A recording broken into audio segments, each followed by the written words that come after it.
इन दिनों हमारे देश के कृषि संस्थानों और किसानों के गलियारों में एग्रीकल्चर कोड या कहें कि कृषि संहिता की चर्चा जोरों पर चल रही है।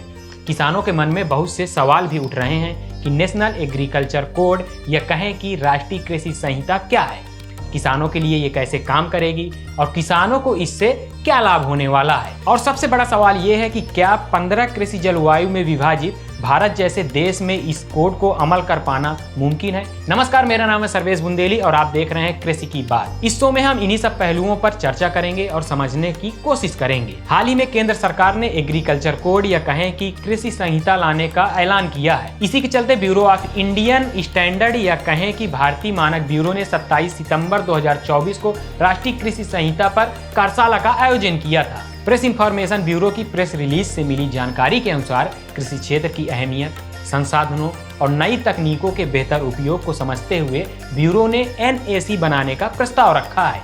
ये फसल चयन से लेकर कृषि उपज के भंडारण तक की बेहतरीन प्रक्रियाओं को सुनिश्चित करेगा। बता दें कि भारतीय मानक ब्यूरो की स्थापना 1986 में BIS एक्ट 2016 के तहत हुई थी। ये उपभोक्ता सशक्तिकरण के साथ साथ आर्थिक सेक्टरों के अलग अलग उत्पादों के लिए मानक तय करता है। भारतीय राष्ट्रीय भवन संहिता 2016 और भारत के राष्ट्रीय विद्युत संहिता 2023 के तर्ज पर अब राष्ट्रीय कृषि संहिता तैयार की जा रही है। इसका उद्देश्य खेत की तैयारी से लेकर उपज के भंडारण तक की कृषि पद्धतियों के लिए ढांचा तैयार करना है। कहा गया है कि नेशनल एग्रीकल्चर कोड में नई कृषि तकनीक, नई खेती की पद्धति और देश के अलग अलग इलाकों में बदलती क्षेत्रीय स्थितियों को शामिल करने का सोचा गया है। इस कोड को बनाते समय उन क्षेत्रों की पहचान की जाएगी जहां मानकीकरण की कमी है और उनके लिए नए नियम बनाए जाएंगे। हमारे देश में ट्रैक्टर और हार्वेस्टर जैसी कृषि मशीनों को बनाने के लिए मानक तय हैं, जैसे कितने HP का ट्रैक्टर होना चाहिए और उसमें कौन कौन सी जरूरी चीजें होंगी। इसी तरह कृषि इनपुट जैसे उर्वरक और कीटनाशक बनाने के लिए भी मानक तय हैं, जैसे कि उर्वरक में कितने प्रतिशत कौन सा पोषक तत्व होगा, कीटनाशक बनाने के लिए क्या पैरामीटर्स रहेंगे, ये फसल के लिए कितना सुरक्षित है, इंसान और पर्यावरण पर कितना असर रहेगा और किस फसल के लिए कितनी दवा और पानी का इस्तेमाल करना होगा। इन सब का मानक पहले से तय है, लेकिन फसल के लिए भूमि की तैयारी, फसल का चयन, बीज की बुआई, खाद का उपयोग और पानी का प्रबंधन जैसी अहम कामों के लिए अभी तक कोई मानक नहीं है। ऐसा दावा किया जा रहा है कि राष्ट्रीय कृषि संहिता में भूमि की तैयारी के साथ साथ मृदा स्वास्थ्य प्रबंधन से लेकर फसल कटाई के बाद अनाज भंडारण तक की प्रक्रियाएं शामिल होंगी। इसमें प्राकृतिक खेती, जैविक खेती और कृषि में इंटरनेट ऑफ थिंग्स जैसी आधुनिक तकनीकों के लिए भी मानक बनाए जाएंगे। इंटरनेट ऑफ थिंग्स का मतलब है खेत में कनेक्टेड डिवाइस और सेंसर का इस्तेमाल करना। इस कोड को 2 भागों में विभाजित किया जाएगा।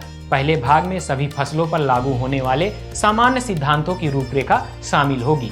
दूसरे भाग में कई तरह की फसलों जैसे धान, गेहूं, तिलहन और दलहन के लिए विशेष मानक तैयार किए जाएंगे। इसको जमीनी स्तर पर लागू करने के लिए लगभग 12 से 14 पैनल काम करेंगे, जिसमें कृषि विश्वविद्यालय के प्रोफेसर्स और रिसर्चर एवं डेवलपमेंट सेक्टर से जुड़ी संस्थाएं शामिल होंगी। लेकिन सबसे बड़ा सवाल वही है कि क्या हमारे देश के 15 कृषि क्लाइमेटिक जोन के हिसाब से खेती करना इन मानकों के तहत संभव होगा, क्योंकि भारतीय कृषि अनुसंधान परिषद, कृषि विज्ञान केंद्र और अन्य संबंधित संस्थान के साथ साथ कृषि विश्वविद्यालय किसानों को वैज्ञानिक तकनीकों के माध्यम से खेती करने की जानकारी तो देते ही हैं।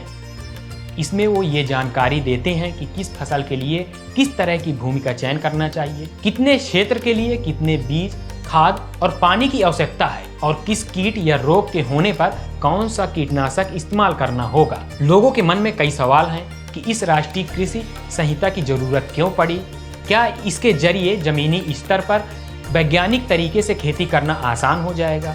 इन सभी सवालों के साथ सबकी निगाहें इसके खाके के तैयार होने पर है। ऐसा कहा जा रहा है कि अक्टूबर 2025 तक राष्ट्रीय कृषि संहिता तैयार हो जाएगी। इन तमाम सवालों के साथ हम भी आपसे विदा लेते हैं। राष्ट्रीय कृषि संहिता या नेशनल एग्रीकल्चर कोड से जुड़ी जो भी नई जानकारी मिलेगी हम उसे आप तक पहुंचाते रहेंगे। अगर आप लोगों ने हमारे चैनल को अभी तक सब्सक्राइब नहीं किया है तो सब्सक्राइब कर लें और बेल आइकन दबाकर ऑल नोटिफिकेशन ऑन जरूर कर लें, ताकि हमारे वीडियो का नोटिफिकेशन आप तक पहुंचता रहे। आप इस कृषि संहिता से क्या समझते हैं या आपका इस पे क्या ओपिनियन है, हमें कमेंट बॉक्स पर जरूर बताएं। देखते रहिए किसान ऑफ इंडिया। नमस्कार।